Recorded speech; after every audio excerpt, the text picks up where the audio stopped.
The suffocating weight of impossible choices hangs heavily over the sun-drenched landscape of Los Angeles, as the highly anticipated events of Monday, August 3rd, promise to push our favorite characters to their absolute breaking points. In the high-stakes world of daytime drama, loyalty is a currency that is constantly fluctuating, and the devastating consequences of misplaced trust are about to shatter multiple lives. At the epicenter of this impending emotional earthquake is John Finn Finnegan, a man whose innate goodness and desperate desire for familial harmony have led him into a psychological minefield. Finn finds himself standing at the edge of a marital precipice, staring down into the dark, unforgiving abyss of a conflict that has no peaceful resolution. The sterile, brightly lit walls of his hospital office offer no comfort as he grapples with the terrifying reality that his marriage to Steffi Forrester. Finnegan is hanging by the thinnest of threads, all because of the looming, inescapable shadow of his biological mother, the infamous Sheila Carter. To fully comprehend the agonizing depth of Finn's current predicament, one must look back at the trail of blood and trauma that Sheila Carter has left in her wake. Steffi Forrester Finnegan is not merely being stubborn or vindictive. She is a woman fighting for the physical and emotional survival of her family. The visceral horror of the alleyway shooting, where Sheila left both Steffi and Finn bleeding out on the cold pavement, is a nightmare that Steffi relives every time Sheila's name is spoken. For Steffi, there is no gray area, no room for redemption, and certainly no space for supervised family visits. She has drawn an absolute, non-negotiable line in the sand. She has demanded that Finn completely eradicate Sheila from their lives, shutting down his naive hopes of appeasing the maniacal woman with occasional, heavily monitored interactions. Steffi's ultimatum is crystal clear. Finn must look Sheila in the eye and permanently sever the biological cord, or risk losing the family he has built with Steffi and their children. Yet, Finn is cursed with a healer's heart and an agonizing vulnerability when it comes to the woman who gave birth to him. Despite the horrors of the past, Finn has recently allowed himself to be manipulated by Sheila's theatrical displays of remorse. When Sheila dropped to her knees, weeping and begging for a chance to prove her miraculous transformation, it struck a chord deep within Finn's empathetic soul. He genuinely does not want to inflict pain upon her, and he harbors a dangerous, secret belief that rejecting her completely will only trigger the very psychotic break that Steffi fears. Finn feels entirely paralyzed, trapped between the fierce, protective rage of his wife and the pathetic, desperate pleas of his biological mother. He knows that he cannot fulfill Steffi's demand without crushing Sheila, but he also knows that indulging Sheila will inevitably destroy his marriage. It is a suffocating, no-win scenario that leaves the good doctor gasping for air. Desperate for a lifeline in this stormy sea of emotional turmoil, Finn turns to the one woman who has always anchored him, his adoptive mother, Lee Finnegan. The dynamic in Finn's hospital office shifts dramatically as Lee enters, bringing with her a fierce, pragmatic maternal energy that sharply contrasts with Sheila's chaotic obsession. Finn sends out an urgent SOS to Lee, confessing his overwhelming anxiety and his complete inability to navigate Steffi's hardline demands. He admits that he does not know how to shut Sheila down permanently, revealing his deep-seated fear of hurting the woman who brought him into the world.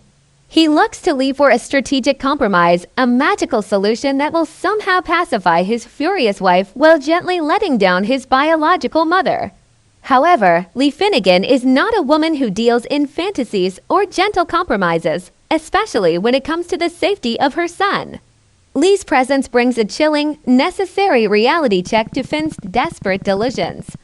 She listens to his agonizing dilemma, her expression a mask of stoic determination. Lee is intimately aware of the danger Sheila poses, having nearly lost her own life to Sheila's madness. Yet, she also possesses a clinical, analytical mind. In a shocking revelation, Lee admits to Finn that Sheila has already approached her, begging for assistance in facilitating family bonding time. Lee confesses that she had to flatly reject Sheila's pleas, knowing full well that she possesses no magic wand to erase decades of psychotic behavior. Lee delivers the hard, uncompromising truth that Finn has been desperately trying to avoid. She tells him that there is no middle ground, no gentle way to handle a predator like Sheila Carter. Lee firmly advises her son that he must prioritize his marriage above all else. She reminds him of the vows he made to Steffi, the life they have built, and the immense trauma that Steffi carries every single day. Lee may privately suspect that completely shutting Sheila out is a dangerous provocation, knowing that a cornered Sheila is a lethal Sheila, but she also knows that Finn has no right to gamble with Steffi's mental health. She urges Finn to respect his wife's boundaries, warning him that attempting to appease Sheila will only validate Steffi's worst fears and fracture their marriage beyond repair. Finn is left to absorb this heavy wisdom, realizing that the fantasy of a peaceful resolution is dead, and he must now prepare for war. While Finn battles the ghosts of his biological past in the sterile confines of the hospital, a different kind of tragedy is unfolding against the picturesque backdrop of the Pacific Ocean. At the cliffside beach house, the crashing waves serve as a turbulent soundtrack to the shattering of Will Spencer's heart. Will, the once golden heir to the Spencer publishing empire, finds himself standing amidst the ruins of his own life, desperately trying to salvage a future that has already slipped through his fingers. He has invited Electra Forrester to the beach house, clinging to the naive hope that their profound emotional connection can somehow transcend the toxic warfare that has engulfed their families. Will wants nothing more than to look into Electra's eyes and convince her that their love is stronger than the bitter feud raging between the Forresters and the Logans. Unfortunately for Will, the ghosts of his recent actions stand like an impenetrable wall between him and the woman he loves. The specter of the violent brawl at the bikini bar hangs heavily in the salty air. Electra cannot unsee the horrifying visual of Will's fist colliding with her grandfather, Eric Forrester. Even though the punch was intended for R.J. Forrester, who cowardly ducked out of the way, the damage was done. The sight of the Forrester patriarch battered and bruised by Spencer has triggered a deep, ancestral loyalty within Electra. She looks at Will not just as a flawed boyfriend, but as a dangerous liability, a volatile manifestation of the Spencer aggression that her family has warned her about for years.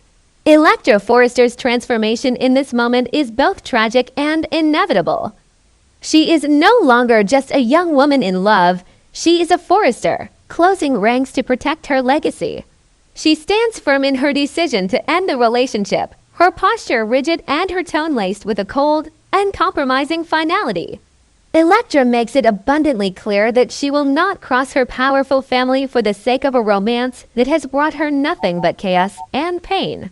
She refuses to be the collateral damage in Will's ongoing war with RJ, and she certainly will not align herself with a man who has physically assaulted the beloved patriarch of her dynasty. The pressure from Ridge Forrester and the opportunistic manipulations of RJ have successfully poisoned the well, leaving Electra completely alienated from the man she once adored. But the violence is not the only weapon in Electra's arsenal of rejection. She brings up the ultimate betrayal, the agonizing sting of the sofa scandal involving her former friend, Melissa Dillon. Electra confronts Will with the humiliating reality that while she was agonizing over their fractured relationship, he was seeking comfort in the arms of another woman. The thought of Dillon kissing Will, of them sleeping side by side on the couch in the very beach house where they now stand, is a violation that Electra cannot and will not forgive. It is a bitter pill to swallow, especially considering Electra's own hypocritical behavior, as she herself has been leaning heavily on R.J. Forrester for emotional support. Yet, in Electra's mind, Will's transgression with Dillon is the final, unforgivable nail in the coffin of their love story. Will desperately tries to defend his actions, his voice cracking with a mixture of panic and profound sorrow. He pleads with Electra to understand the context, to see that the incident with Dillon was a moment of drunken weakness, a desperate search for comfort in the wake of Electra's initial rejection. He insists that his heart belongs entirely to her, that the corporate secrets he kept were forced upon him by his mother, Katie Logan, and that the punch thrown at Eric was a catastrophic accident. But his words fall on deaf ears. Electra's mind is made up, her heart encased in a protective shell of Forrester pride. She views Will's excuses as further proof of his instability and his inability to take accountability for the wreckage he has caused. The realization washes over Will with the freezing intensity of the ocean tide. He sees the absolute finality in Electra's eyes, the cold detachment that has replaced the warmth and passion they once shared. He realizes that no amount of apologizing, no grand romantic gestures, and no desperate pleas will change her mind. The relationship is truly dead, a casualty of corporate warfare, family meddling, and his own destructive impulses. Electra turns her back on him, walking away from the beach house and leaving Will stranded in a suffocating silence, completely broken and utterly alone. As Electra's shadow fades from the beach house, a new, far more calculating presence prepares to step into the void. Melissa Dillon, the seemingly innocent girl who originally arrived in Los Angeles as a homeless damsel in distress, has been waiting patiently in the wings for this exact moment. Dillon's evolution from a helpless victim to a strategic opportunist has been a masterclass in manipulation. She has carefully cultivated a facade of sweetness and loyalty, all while quietly positioning herself to strike when the iron is hot. With Electra officially out of the picture, Dillon realizes that the path to Will Spencer's heart and his immense wealth is completely clear. Dillon gains a massive advantage in the battle for Will's affections as Electra pulls further away. She understands that Will is currently in a state of profound emotional vulnerability, a wounded animal desperate for validation and comfort. Dillon is more than willing to provide that comfort, utilizing her physical proximity and her feigned empathy to weave herself into the fabric of Will's daily life. She knows exactly what to say to stroke his bruised ego, how to validate his anger toward the Forresters, and how to position herself as the one person who truly understands and accepts him, flaws and all. Dillon's calculated seduction is a stark contrast to Electra's demanding expectations, making her an intoxicatingly easy escape for the devastated Spencer heir. However, Dillon's victory lap will not be without its significant hurdles. By aligning herself with Will, she is stepping directly into the crosshairs of one of the most formidable women in Los Angeles, Katie Logan Spencer. Katie is fiercely protective of her son and possesses an innate ability to spot a gold digger from a mile away. The friction-filled first interaction between Katie and Dillon has already set off massive alarm bells in Katie's head. As Dillon continues her frequent visits to the beach house and accelerates her physical pursuit of Will, Katie will undoubtedly launch a full-scale investigation into the mysterious background of this sudden love interest. Dillon's dark, hidden history threatens to be exposed, setting the stage for a brutal showdown between the ambitious social climber and the protective matriarch. The tragic symmetry between John Finnegan and Will Spencer on this fateful Monday is impossible to ignore. Both men are desperately trying to navigate the treacherous waters of love and loyalty, only to find themselves crushed by the uncompromising demands of the women in their lives and the overwhelming weight of their respective family legacies. Finn is being forced to sever a biological tie to save his marriage, walking a tightrope over a pit of psychological danger. Will is being forced to abandon the love of his life due to a combination of terrible luck, family interference, and his own unmanaged anger. Both men are left vulnerable, isolated, and highly susceptible to the manipulative forces that are circling them in the shadows. As the sun sets on this explosive episode, the stage is masterfully set for the chaos that is to come. Finn's decision to consult Lee highlights the agonizing paralysis that threatens to destroy his marriage, foreshadowing the catastrophic events that await him and Steffi in Monaco. Meanwhile, Will's definitive break with Electra opens a dark, dangerous new chapter in his life, one where Melissa Dillon holds the pen. The battle lines have been drawn, the hearts have been broken, and the relentless, unforgiving drama of the bold and the beautiful marches on, leaving a trail of beautiful destruction in its wake. When we examine the concept of redemption within the high-stakes universe of Forrester Creations and Spencer Publications, one name currently stands out as a beacon of controversial transformation: Remy Price.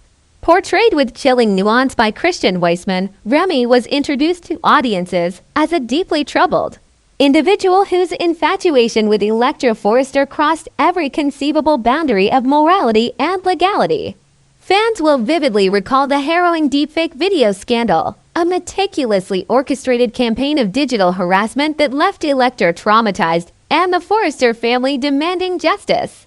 Remy was not merely a misunderstood youth. He was a calculated predator who weaponized technology to manipulate, control, and terrorize a young woman who had done nothing to deserve his ire. The scars of that storyline run deep, establishing a baseline of psychological instability that cannot simply be erased by a few apologies and a supposed change of heart. In recent months, the narrative surrounding Remy Price has attempted to paint a picture of a young man who has confronted his inner demons and emerged victorious. The writers have painstakingly detailed his journey of self-discovery, specifically regarding his sexuality, which served as a catalyst for ending his terrifying fixation on Electra Forrester. By coming to terms with who he truly is, Remy seemingly closed the dark chapter of his life that was defined by his toxic obsession with the Forrester heiress. However, a deeper psychological analysis suggests that Remy did not eradicate his obsessive tendencies. He merely transferred them to a new target. The intense, suffocating energy that he once directed at Electra has now been entirely redirected toward Deke Sharp. Remy's days and nights are now consumed by thoughts of Harrison Cohn's character, proving that the underlying pathology of his mind remains dangerously intact, merely wearing a different mask. The fundamental problem with transferring an obsession rather than curing it is that the individual remains entirely dependent on the object of their fixation for emotional stability. For Remy Price, Deke Sharp is not just a former romantic partner. He is a lifeline, a validation of Remy's supposed redemption. However, Deke has made his boundaries abundantly clear. Despite Remy's desperate pleas, his flattering visits to the Logan Creations offices, and even a bold, unsolicited kiss, Deke has remained resolute in his decision to move forward alone.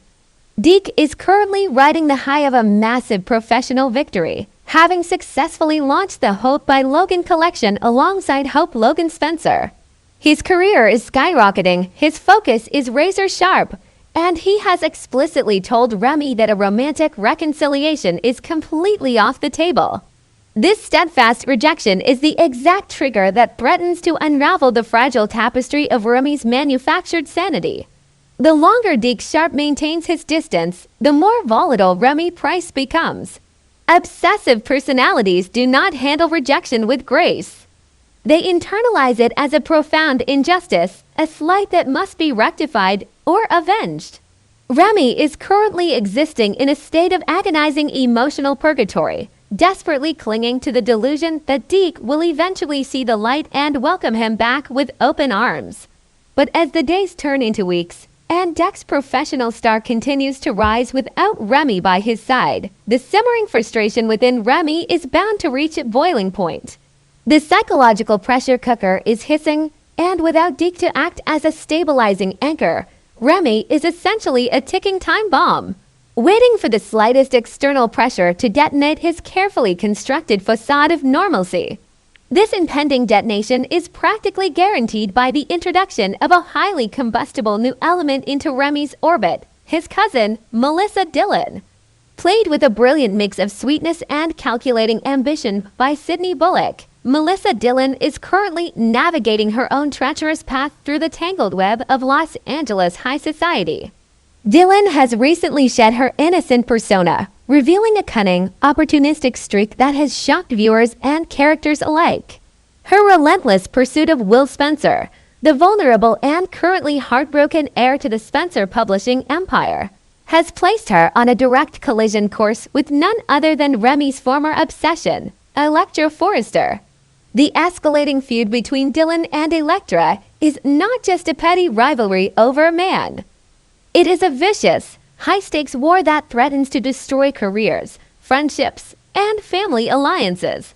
The animosity between Melissa Dillon and Electra Forrester reached a point of no return following the explosive fallout at the beach house.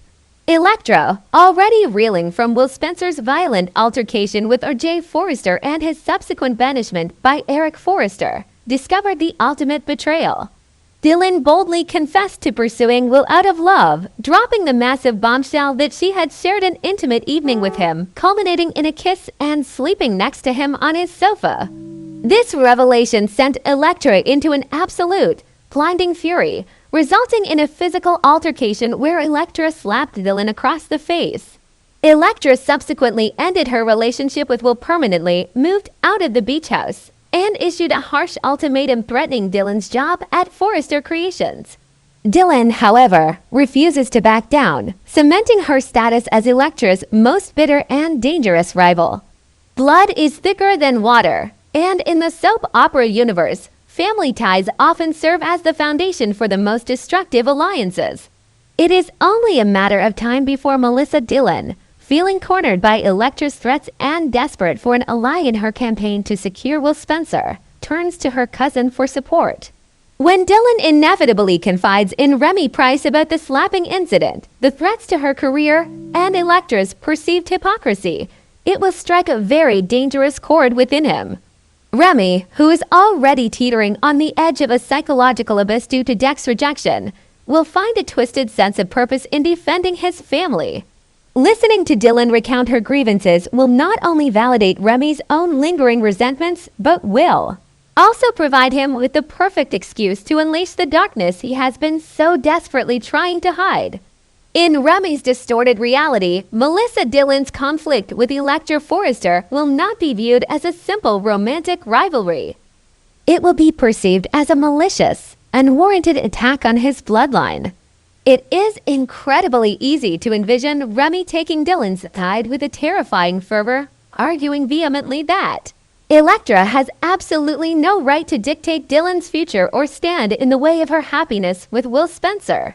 Remy will likely view Electra's actions as proof that she is the true villain of the story, a spoiled, entitled Forrester heiress who abuses her power to crush anyone who dares to cross her. By framing Electra as the aggressor, Remy can mentally justify any retaliatory actions he takes, convincing himself that he is not a stalker or a predator, but a righteous protector defending his beloved cousin from a tyrannical oppressor. The true danger, however, lies in how Remy's mind will inevitably connect his current heartbreak to this new conflict. As his frustration over Deke Sharp's rejection mounts, Remy will desperately search for a scapegoat, someone to blame for his profound unhappiness. It is highly probable that Remy will begin to conflate his past with his present, formulating a twisted narrative where Electra Forrester is somehow responsible for all of his suffering. He might convince himself that if he hadn't been so consumed by Electra in the past, he wouldn't have made the mistakes that ultimately drove Deke away. Or, in a more delusional leap of logic, he might decide that Electra's current treatment of Dylan is creating a toxic environment that is somehow preventing Deke from seeing Remy's true worth. Whatever the specific rationalization, Remy will use Electra as the focal point for all his rage, pain, and obsessive energy. To truly understand the trajectory of Remy Price's character, one must look at the ultimate cautionary tale of the bold and the beautiful, Sheila Carter.